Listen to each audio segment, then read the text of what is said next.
It's been absolute decades since I've seen Robot Jocks, and I remember seeing this a lot when I was younger. And in my warped memory of the video shop days, it's really mixed up with a film called Crash and Burn.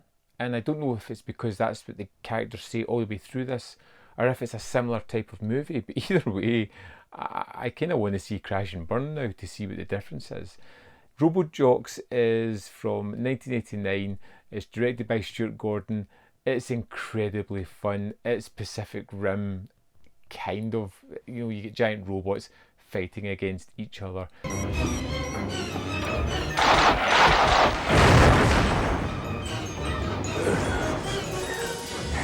And I kind of like the idea of this. The world has been torn apart.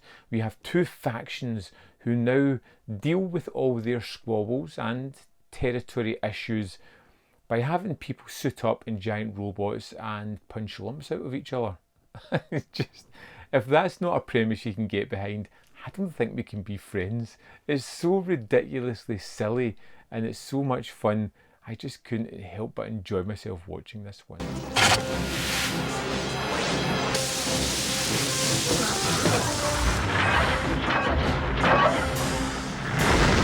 You get Gary Graham as Achilles, our main hero. What I love about this guy is he was in one of my favourite TV shows, Alien Nation, playing the James Caan part in the TV show and the films that followed. And that was my kind of introduction after Robot Jocks to that actor. And I've always got fond memories because of that. He plays Achilles, a man who is just about to fight his 10th fight. He's in a contract, 10 fights, and he's free to do whatever he has to do. And he's got to battle against Alexander, a man at the start who we see knows no mercy, who will do whatever he has to do to put the enemy down and probably go a bit beyond that and have a lot of fun while doing it. We get Tex, his kind of rough and tumble buddy who kind of advises him on what's happening, which is incredibly a fun performance as well. I like that a lot. And it's the world building here which I really like, which is an absolute marvel because there's really not a lot of sets in this one at all. Now, that certainly characterizes the weapon Alexander launched as he was falling, which Achilles heroically intercepted, risking his life to protect the spectators.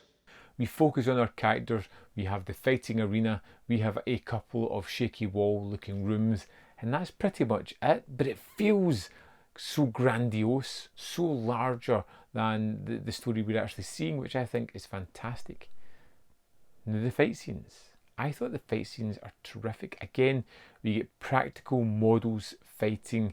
It looks a little bit clunky at times, but man, they're so much fun, and the weapons and the things that you can do are terrific. Later on, we have one of our characters who gets knocked down and his robot creature transfers itself into a tank in front of our very eyes, like a transformer. And it's so much fun.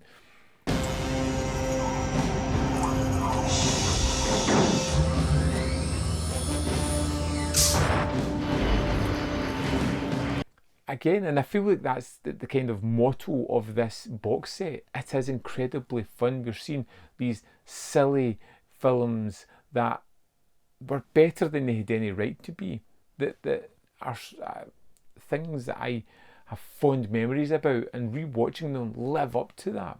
There are lots of things in here that I like all the trainees, the idea of genetically modifying or creating people to be able to be robot fighters, taking away their worst traits, but also robbing them a little bit of their humanity and their ability to be intuitive with the robots, which I kind of liked as well in this one.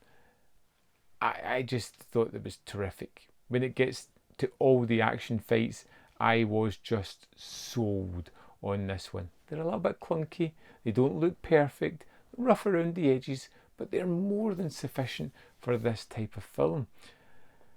Yeah, Robot Jocks was a great surprise going back to. This was the one that I was most worried about going into the set.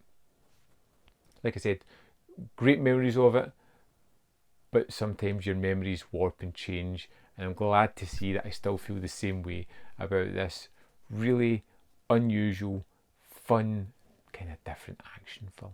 Let's dive into the extras and have a look. So let's go to special features. we have a couple of commentaries. We have an archival one with Stuart Gordon, and the second is with the special effects director, Paul Gentry, mechanical effects, Michael Rappaport, and stop motion animator, Paul Jessel. In Crash and Burn, which we have a conversation with Gary Graham about how he was kind of the star of the film, how it was his first kind of major role like that. There's a really interesting idea about the sequel and what it possibly could have been. Stuart Gordon's idea of where this would have went, which honestly kind of interesting, and I would love to have seen a sequel for this. Her Name is Athena, where we talked to Anne-Marie Johnson about the making of Robojocks and her idea of Athena, how she came from a sitcom background where she wasn't sure if it was going to get another season to jump into this, which was a much different role. The scale of the battle, David Allen and the FX of Robojocks, which is 26 minutes to 35 seconds, and it focuses on the stop motion, the giant robots, how they created these wonderful fight pieces, set pieces, and it's just terrific. Looking Back is an archival interview with Alexander, played by Paul Koslow, of course, who kind of fondly looks back at this one, which is a kind of interesting conversation as well. Salvaged from the Wreck is 8 minutes. It's a behind the scenes look at some photos of Paul Gentry, of drawings, storyboards, various behind the scenes production elements. We also have a trailer, image galleries, the original sales sheet, and the original production notes. And that's the extras for Robojocks. So there we have it. Robojocks rounds off this set perfectly. Probably one of my favourites from the set. I would love to know your thoughts on Robojocks, whether you loved it, hated it, fell somewhere in the middle. Please let me know in the comment box below your thoughts on this one. There is more content up here if you want to see more of my stuff. In the description box below are links to the Patreon membership program, manvfilm.com, all ways in which you can support me. Thanks for watching, and I'll see you next time.